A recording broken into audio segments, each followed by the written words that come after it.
ដល់ពេលមែនតែនទៅធ្វើវីដេអូ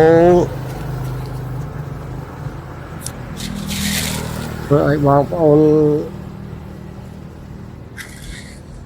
មើលហ្នឹងមិនដឹងនិយាយចង់និយាយថាម៉េចទៀតណា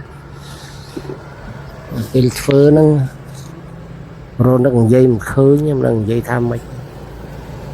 បងប្អូនឃើញពលកម្មធ្វើជាប់ដៃមក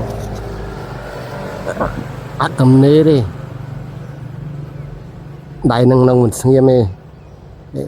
បោចនឹងវល់ល្ងាចនឹងកៅកំតិចថ្មឆាបលិចឆាបកើតចឹងទៅដល់ពេលមែនតើរនឹកនិយាយអត់ឃើញបងប្អូននឹងនិយាយថាម៉េចទេស្អីតែបងប្អូនមើលទៅបងប្អូនមើលទៅឲ្យជួយចុចឲ្យយូឲ្យមេដៃ follow អីចឹងផងទៅបងប្អូន